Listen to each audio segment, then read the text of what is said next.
Welcome to my bedroom in Kuala Lumpur. No, it's not that kind of video. I have not reached OnlyFans territory, but I have reached 20,000 subscribers on YouTube. Guys, thank you so much. I thought a good way to say thank you was to offer up a Q&A and ask me anything. There are a lot of questions that I get in my comment sections of videos, and it made me realize I'm not answering some very simple questions. And then also, I thought maybe you guys have questions that you wanted to ask. Thankfully you did. I was also actually really worried that nobody would have any questions and nobody was interested in me at all. But 20,000 of you subscribed, so I thought maybe I'll get a couple and then I'll make up the rest. But I didn't have to, so thank you. The most common question I get is, what is your name? My name is my channel name. It's Angelina. So the Y is silent. It's just like Angelina Jolie. We have the same name, we just spell it differently. Easy peasy. What is my ethnicity? I actually really love this question because everywhere I go, I feel like people think I'm from where they are from. So when I'm in India, people think I'm Punjabi. In Indonesia, people think I'm Chinese Indonesian. And then also in Latin America, whatever country I'm in, somebody thinks I'm from a country in Latin America. So when I'm in Colombia, they think I'm from Argentina. When I'm in Guatemala, people think I'm Mexican. I love it because it makes traveling in Latin America so much better. But people think I'm Latin American so much that they have accused me of actually not pronouncing words correctly on purpose in my channel, No, that's just because I learned Spanish on the street and from dating people that didn't speak English. So I have a really great vocabulary, but tenses, not so great. I actually also thought I might be Latina and did one of those DNA tests where you spit into it and you send it away, but I am boring European. So boring. Now, my mother's side, my grandfather, he was born in Canada, but his parents are from Italy. On my grandmother's side, I think it's Scotland and a bunch of other of the UK mix. And then on my father's side, that family is from Ireland. So just boring European. I'm like one of those people that has a face that looks like they could be from anywhere. And for that reason, many people tell me that I look like their friends or people they know. I'm pretty sure instead of having 7 twins in the world, I probably have like 77. Anyway, not exciting. I have a very generic kind of face, but hey, it's mine. So this is where we get into the questions that you have sent in. Some of them were complementary to each other. So the first one is about just me, my business, YouTube. How do I travel? How do I afford to travel so much? Cheryl said to me, how many times do you travel a year? Cheryl, I travel nonstop. So you can call me location independent or digital nomad. I'll explain a little bit more of that to you. But I go home twice a year to Canada, 1 month for Christmas and then 1 month for my mom's birthday. But I don't have a home or anything. I just travel nonstop. Philip, how the heck are you able to travel so much? Philip, I'm going to combine your question with Kim and Carrie. How do you fund your travels? So my actual job is not YouTube. It is my website, Bacon is Magic. Bacon is Magic is about food around the world. Not surprisingly, if you see my videos. I love learning about traditional food. I'm a huge food geek, like a food historian geek. I try not to share all of those details anymore on YouTube because I don't think anyone cares as much as me. But if you do care, on my website, I share the 25 things that you should eat in Surabaya. I share different food etiquette. I share recipes from the countries that I visit because I'm always harassing cooks for their recipe. So I share like a lot of information that if you want to go to a place, like if you want to eat all 27 fruits from Indonesia, I have a post about that. Yeah, I do. Because that's how I plan my travels. I always go with a list of what are the unique fruits in a country, what are the drinks, what are the foods, where should I eat, what are the local places. So that's basically what I put on my site. If you go to my site, there are ads on it. You don't have to click on them. Just scrolling by them makes me money. That's how I get paid. That's the primary way I get paid. It funds my life. I also work with different destinations, countries, cities, regions.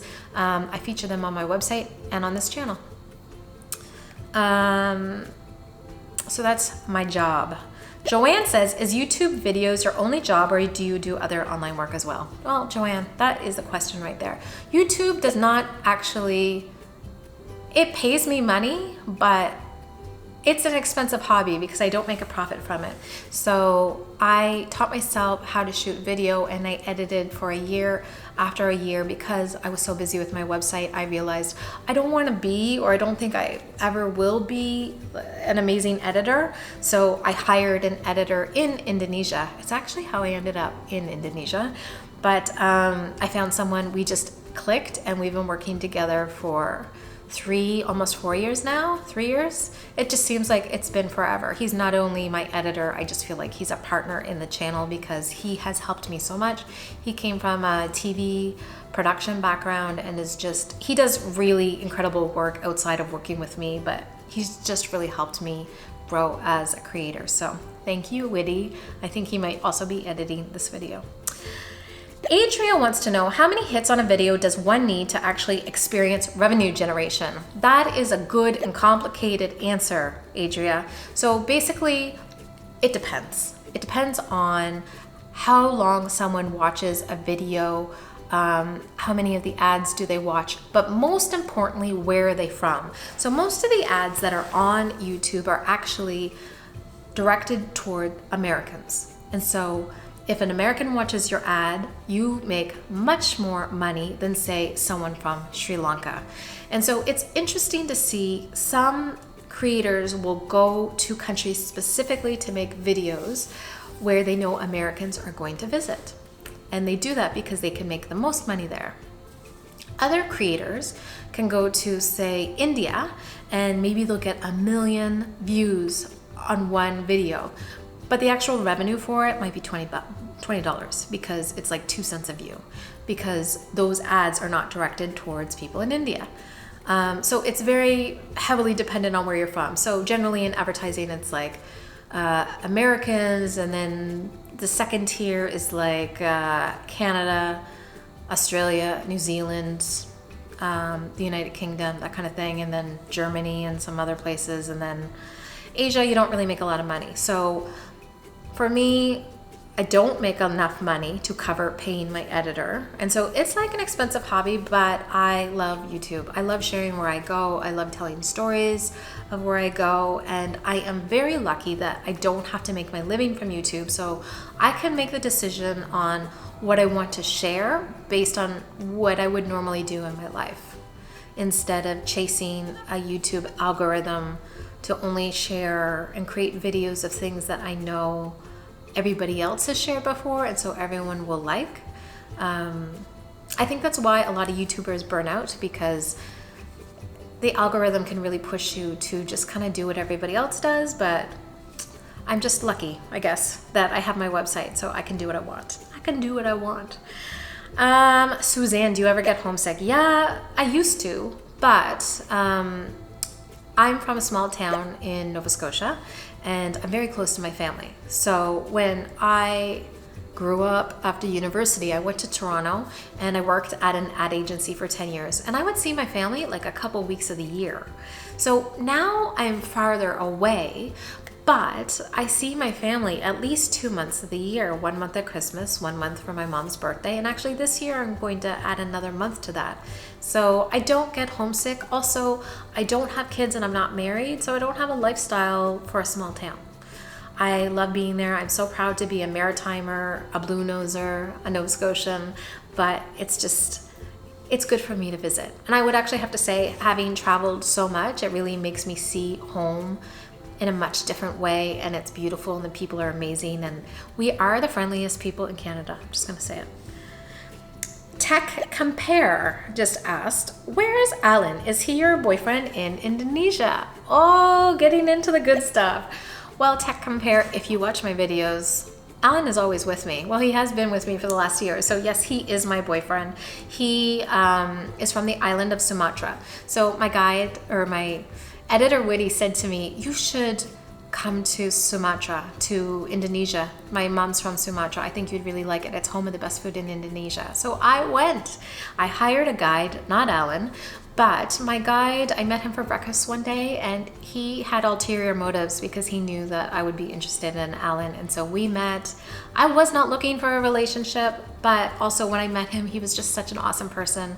I just thought, I don't want to pass up such a good guy just because I thought I didn't want a relationship. So it's been over a year. He's fantastic. I love traveling with him. He is very relaxed. I am very high strung. So I feel like that is a good mix. It doesn't always, sometimes it clashes, to be honest, but I think I need more chilled out people in my life. And so he is one of them. All right, let's move on to Ecuador. On the couch. Now this place is $25 Canadian a night and such a steal. There are lots of really affordable places in Malaysia. I haven't seen enough of it. I would like to see more, but this place has a bed, a big couch, dining room, kitchenette, and also a smart TV. It has been really great to do some work, just catch up on things before I go home. Let's talk about Ecuador. So I knew I would get a lot of questions here. If you don't know and you found me recently, in 2021, the first place I went to after going home for the pandemic was Ecuador. And that's because I've been there 4 times. And also one of my best friends there is a guide. And so Andreas was fantastic. He wasn't working very much because tourism was hit so hard. And so I said to him, why don't I come down? I will hire you and we will travel the country. And so I was shooting videos every day. I shot 100 videos in Ecuador, just trying to inspire people to get out of the tourist places, out of the gringo restaurants, to start going to mom and pop shops, because that's how you can really impact an economy. To support a family business, you support the family. And that is far better than going to some hotel restaurant where menus are in English, although there is a lot of English in Ecuador. But I knew I would get a lot of questions because, well, everyone wants to know when I'm going to go back. So Ursula asked me, why did you leave Ecuador? Are you coming back?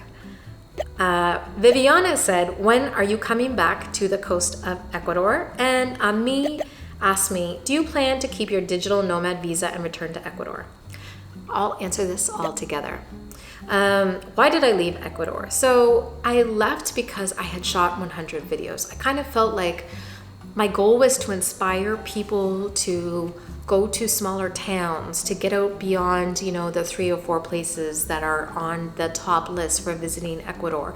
And then also to let people know about traditional food and where to eat it, and that it wasn't weird. It's actually really delicious. And I felt like I had achieved that. So that is why I started contemplating where should I go next. And I wanted an adventure. I was really craving adventure. And so I really knew Latin America well. It's like a safe place for me to visit. And so I thought, okay, let's go somewhere I've never been. And then when Woody said, come to Indonesia, I thought, okay, yeah, I have no idea about anything, but I know I'll figure it out. And so I'm really glad that I did. I love Latin America. I feel like it's a part of me. It's in my heart. But also in Asia, everything is new. And so I'm just learning and I feel so much joy here. So it's very different and yet very similar. So that is why I left. Am I coming back? Am I coming back? And then Viviana, am I coming back to the coast of Ecuador? I am definitely going to go back to Ecuador. The challenge is that when do I go back? So I did go to Colombia at the end of 2022 and I loved it. And so if I go back to Latin America the next time, I don't think I'll go back to Ecuador. I just feel like I've done so much there. I only shot 8 videos in Colombia and it was all on the coast, the Caribbean. So I would love to see more. I would like to go back. I've been there a couple times as well, but I'd like to go back into the Andes where there's a lot of traditional food. And I feel like the landscape is very different than what people expect for Colombia. I would also like to go to Brazil, Cuba, and back to Mexico. So those are kind of my Latin American highlights. Do I plan to keep my digital nomad visa and return to Ecuador? So I did shoot a video about the nomad visa and I felt like I was really restrained when I shot that because I was devastated. That process was, I felt like the Ministry of Tourism, who invited me to be the first person to apply for it, let me down. I felt like immigration really let me down. I spent over $2,000 because they did not know how to evaluate a digital nomad. They made it very difficult, and I still feel like it's like, you have a bad ex-boyfriend and you just can't get over it. That's what I feel like. I don't think they should call it a digital nomad visa. They want remote workers. I think anyone who's self-employed, while I did get it, it took me a long time. And I think they should call it a remote worker visa, because that's really what they want. They do not understand what digital nomads are. I know this because so many people write me and tell me about their stories. So if you're thinking about applying for it, apply for it within your own country, and good luck. But no, I don't even think it's worth it. I didn't even get the visa because I needed it. I was actually planning on leaving and coming back because I went to Indonesia. I only did it because I wanted to support Ecuador and help improve tourism there, and they just burned me. That's the truth. Maybe if I see any of you in person, I'll tell you more behind the scenes, but that's all I want to say on camera. All right, I needed to get some coffee. I'm a little bit dry. So one of the questions I received from Shariba is, what tips do you have to make traveling less stressful? So I actually think we make travel stressful for ourselves. There are two things I would keep in mind. One is, if you're going to fly, be prepared that your flight is probably going to be delayed or canceled. And if you can, go carry-on only. I know people think they need to bring everything with them, but go buy a few favorite dresses. I travel primarily in dresses because it's one decision to have to make, but buy a couple of outfits, get them washed, wear them again. No one will know. Just wear your favorite things, don't bring everything. You don't have to bring clothes for every weather, if it's going to rain or snow or get cold. Just buy something. If it gets cold, you can always buy a sweater. But I just think that most bags don't make it there. So that's very stressful if you arrive and your bag does not. The other thing is expectations. I think Instagram has not only misrepresented a lot of destinations, but also it's created this society where we are no longer traveling to experience things, but we're going to places and choosing different activities so we can get an Instagram reel, TikTok, YouTube video. And I just think Instagram at one point was supposed to document our lives, and now we're doing things just for the gram, which is terrible. I just think I feel really bad about it because I also work in social media, but if you look at my Instagram account, you'll see it's not perfect. That's because I want it to be memories of what I do, and also I don't make money from Instagram. There are professional Instagrammers who get up at 4 a.m. to get those perfect shots where nobody's around and it has beautiful light and they have these flowy dresses on. That is not real life. You do not need to do those things to have a great vacation. Sleep in, go somewhere. There will be crowds, but that is what real life is like. Getting on an empty street is not real life. So don't expect your holidays to be like an Instagram reel. Just have a nice time. Maybe don't post anything, or post things and they're not perfect. That's okay. Anna asked me, any travel insurance you would recommend for traveling to the US? So I am Canadian, but I am also terrified of traveling to the United States without travel insurance. I have used World Nomads before. I think that you can get really any insurance. I've also used Allianz, Allinz, and I would just say, make sure that you know the deductible, how much it will cover, and do you need to call the insurance before you have anything done? So in some cases, you have to call your insurance company. Say you break your arm, you've got to call them and tell them before. So find out if you need to do that, what the procedure is, and then also make sure you have that number on your phone. But I agree with you, if you're traveling to the United States, you definitely need travel insurance because, you trip over a rock and sprain your ankle, and then who knows how much that costs. Nabula, I hope I got that right. Where is a place you have visited and have no problem to keep going back to? Oh, there's so many places. I revisit places all the time. Some people count countries. I don't do it because I go back to places that I love over and over again. But one place that I love and I would like to retire in is Mexico. It is one of the places where a lot of people think are dangerous, but it has really good quality of life if you're foreign. It has fantastic food, really good people. And I would say if you stay away from alcohol, or sorry, not alcohol, if you stay away from drugs, prostitution, gambling, you're not going to see a lot of the stuff that goes down. So it's like that everywhere. There's a lot of things that happen in many countries. We hear about it in Mexico, but actually the same things happen in our own country. Mario. I love how Mario asks more than one question all the time. It's like he wants to know so much about me. He asked me where the hottest, spiciest food I've ever had and where. It was recently. I would say all the sambal or the hot sauce in Surabaya. I have a video of that, and I have me eating the hot sauce. It was so hot. One of them, it felt like electricity on my tongue. Another one, it's like it shot an electric current up through to my nose, and it felt like it burnt all my nose hair. Now, Alan loves Indonesian food, but he also said after we stopped filming that it was also really hot and his eyes were watering. On camera, he was tough and said it was fine, but it was not. Men. The other really spicy thing I had, and I did not shoot this, was on Koh Samui Island in Thailand. That video is coming up soon. I had this minced pork dish that was, I asked for medium. I don't know why I did that. That was stupid. I should have asked for 1 or 2 chilies because I think it was 3 or 4 and it was too hot to eat. And then I brought it home with me thinking maybe if I mix it with rice, I'll be able to eat it. No, it was too hot. It was not larb moo. It was another spiced pork dish. And yeah, I learned from that one. You also asked me the longest flight you've ever been on. I don't know, actually. I don't mind long flights because I'm only 5 feet tall. So I would say a standard flight for me is probably 13 hours. Travel time is really tricky because I go home and visit my family in Halifax, Nova Scotia. So it's not a major airport. It is an international airport, but to get from Asia there is like 40 hours journey between flying and layover. So that has been the standard for me the last 2 years, and it's not fun. I can do it, but it's not fun. Oh, and then next up, my cousin Brett, she left me a question that said, what is the most underrated country you've been to that most people wouldn't think of visiting? I have 2.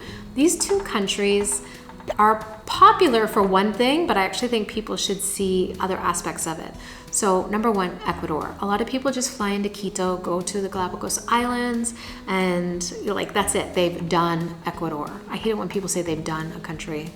But Ecuador mainland is so diverse. It has many biospheres that have animals, birds, insects that don't exist anywhere. They have frogs that only exist in Ecuador. Like, it's just such an amazing place. Also, it's one tiny country that has a coast with beaches, Amazon rainforest, and the Andes mountain range. So you can really do a lot in a short visit there, and I would say it uses the US dollar and is very economical for what you get. There is a reason why I shot 100 videos there, and I know I could go back. I didn't even shoot anything from the Amazon there because I went during rainy season and it rained the whole time, so that would have been a miserable video. But yeah, I think there's just so much more. You can see the blue-footed boobies, penguins, sea lions on the coast of Ecuador. You don't have to go to Galapagos. It's amazing there. Go to Mindo. If you think that you don't like bird watching and it's boring, just wait until you go to Ecuador, and then you're just like so many different hummingbirds and birds of different colors and strange animals. It's amazing. The other one is Indonesia. So a lot of people go to Bali and think they've done Indonesia, and some people love Bali. So if you love Bali, I hope you are not going to be offended by what I'm about to say. Actually, Alan told me a lot of people think that Bali is its own country. They don't realize it's part of Indonesia. And maybe it should be. You know, I think Balinese people, amazing traditions, amazing culture, fantastic food. I've only spent a couple of days there and I did not shoot a video because I was shocked. It was not like Instagram. You look up Bali on Instagram and it's like rice terraces and waterfalls and I don't know, these weird flower baths that I don't know why people take them other than Instagram. But when I got there, it was a lot of drunken tourists on spring break like trips. A lot of people just not wearing appropriate clothing in temples. And then also, it just felt like an Instagram kind of place. So, oh, and the traffic. The traffic, and then tons of like power lines. Like there are parts of Bali which are not very nice at all.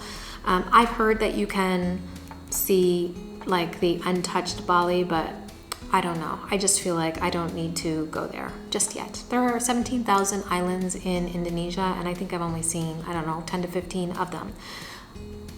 As I said, Balinese people, they are primarily Hindu. The rest of Indonesia is primarily Muslim. I think as Westerners, we don't really have much knowledge of Islam or Muslim communities. And if you go to Indonesia, it will open your eyes. They are the nicest people, very welcoming. You can ask lots of questions and learn a lot. And just the food is fantastic from island to island. You know, Indonesians, there is a reason why so many YouTubers go to Indonesia, and that's because Indonesians are so nice. Just really, really nice. I have never really felt as safe anywhere as Indonesia, I think. Yeah. And so I love it. I think more people should go, and there's just a lot for us to learn. Beautiful culture, beautiful people. Every island is different. A lot of different indigenous peoples. Like just so much there. So much more than Bali. Go to Bali and then go somewhere else. That's my suggestion. And then, this is actually a good follow-up question. So Kate, Adventurous Kate, asked me, what do people get wrong about insert country of your choice that you wish that they knew? So many. I could say that about, I talk too much in videos because I just want people to know so much about people and cultures and food. And that's why I make YouTube videos, because I felt like with video, I can show people what places are like instead of telling them with how I write. I'm not a strong enough writer on my website to really draw people in. However, if you had asked me this a couple years ago, I would have said Latin America as a region, because a lot of people think Latin America is dangerous. I've spent so much time there traveling solo. I have so many amazing stories. For some reason, nobody wants to admit it, but what people are thinking when they talk about Latin America is that Latin American men are going to rape foreign women. I have not had any aggressive men in my time there, and it's just racist. You know, a lot of people are afraid of people who aren't white, so I kind of feel like that's the way it is. People blame it on machismo, but I've had far more issues in Barcelona, in Rome, than I did anywhere in Latin America. Anyway, so that's kind of what I would say before. Today, what's on my mind is that Western media represents Muslim countries incorrectly. And I'm not just talking about Indonesia, I'm talking about, Malaysia. There are lots of countries that have strong Muslim communities. But all we see, our only introduction to Islam, is places like Iran, where women are horribly and violently oppressed. But Iran's government is a government. It's not a religion. They use Islam to justify it, the same way Catholics have done horrible things using the Bible, the same with Christianity. I mean, we all know that different countries use religion to manipulate people and interpret religion in a way that is not correct. And so, for example, if you talk to people who are in Indonesia, especially Alan, he will say, for him, it's so difficult to see what's happening in Iran because that is not what his religion represents nor condones. And so it's just sad that we only see kind of terrorism and violence when it's related to Muslim communities, especially Muslim men, and how women are represented. Just as a side note, Alan's community, West Sumatra, on his island, is actually a matriarchal society, which means land and homes, land property, gets passed down between women, like mother to daughter. Men have no rights whatsoever. And so I just think there's so much diversity, and that we can't say like Muslim state. Anyway, that was a little bit heavy, but it really weighs on my mind, especially right now with what's going on in the world. There are a lot of really beautiful people who are Muslim, and everything I have learned from my friends who are Muslim, it's just a beautiful religion. But every religion, how people interpret it, they can interpret it for good or bad. let's move on to something a little bit light. Tim, how do you enjoy where you are and film at the same time? It is so exhausting to do both. Now guys, Tim is actually another YouTube creator. I will put his channel right here. He has some fantastic videos and has been helping me plan a trip to Japan. So Tim has a day job and travels and does YouTube on the side. So there are a couple things, Tim, that I would say. The more I do YouTube, the less I realize how much I need to film. So in the beginning, like I would shoot everything because I didn't know where I was going with the video, but now I kind of know what I want to do. Videos where I don't know what I want to do, if it's like a day traveling and I'm just shooting everything because I don't know what's gonna happen, make me really uncomfortable. I'm gonna work on that this year. But yeah, I've learned I need to shoot less, shoot with purpose, and have an idea of what I want every video to be about. The other thing is, when you're shooting on holiday, like you only have so many days, whereas I can take days off. So if I don't feel like shooting, I don't, and I don't film everything. A lot of times I go out, have lunch, have delicious food, and I don't shoot it. I still take a picture from my website, but I try to just quickly do it and then move on. I think even now I'm starting to shoot less and less, and I think that's a good thing. Anyway, that's where I am on that one. But I do think you need balance. Sometimes you just need to put the camera down and experience things. All right, last section about 2024. I wanted to come back to bed because, to be honest, this is the most comfortable place to sit. So Faizula asked me, what next country will you visit in 2024? Well, on the channel, it'll be a little bit different. You're going to see first winter in Canada. That will be next week. And then there will be a 6-part series in Thailand. I went back to Bangkok, did some really fun tours that were very different. I really enjoyed them. And then also went down to Koh Tao, Koh Phangan, and Koh Samui. That was fantastic. So that will run, but my first country of 2024 will be the Philippines. So you probably don't know this, but I actually lived in the Philippines in 1999. I took an international internship after university. They showed me opportunities to go to the Philippines or Malaysia. I didn't know anything about Asia because I was from a small town in Canada and I thought they looked the same. I went on the internet the little bit that you could in 1999. I saw a picture of the beach in the Philippines and I thought, I want to go there. I worked in Cebu. It was not a beach, but it was an amazing time. Totally changed me. And so I can't wait to go back. Filipinos are one of the nicest in the world. I know I just said Indonesians were, but Filipinos definitely tied. Like, I'm not saying every place is friendly, every place is not super friendly, but Filipinos are just so warm, so welcoming. I was there when you had to go to, an internet cafe to get internet. Y2K, we thought the world would end, so I went to a beach because I thought, well, if we don't have any electronics and TVs and clocks don't work and they blow up, at least I'll be at the beach. Anyway, so that will be interesting. Then, for the first 6 months of 2024, I have so many places that I want to go to. I want to go to Pakistan, South India, Sri Lanka. I also want to go to Japan, South Korea. But also, after the Philippines, I'd like to go to northern Vietnam so that we can do the part on the motorcycle that we missed the last time we were there. I also want to see Laos because I've seen people sharing videos from there. It seems so interesting. There are parts of Cambodia I would like to explore, to go back. The last time I was there was 2008.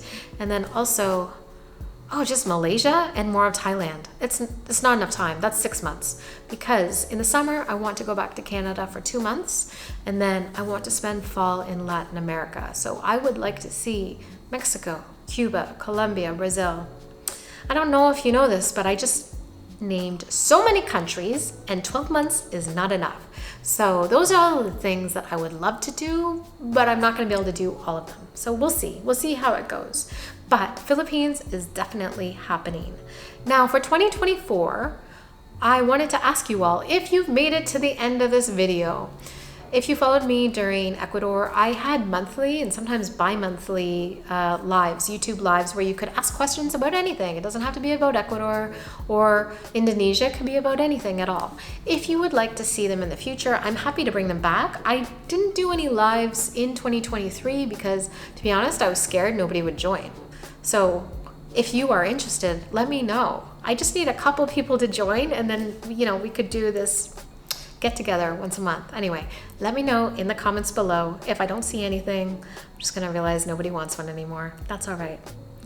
And in the next video, you're going to see me in Canada. I can't wait to share this with you because I've heard so many good things about this city outside Toronto. I think most people think of Canada as Vancouver, Toronto, Montreal, but this is a smaller city outside of Toronto that is supposed to have fantastic food, really good people. It's gonna be winter. I think it's gonna be great. So I will see you in the next video. Bye. Join my Patreon community for more behind the scenes and exclusive content you won't find elsewhere. You can also find me on Instagram, and be sure to like this video and subscribe to my channel. All of these things make my day. Thank you so much for your support.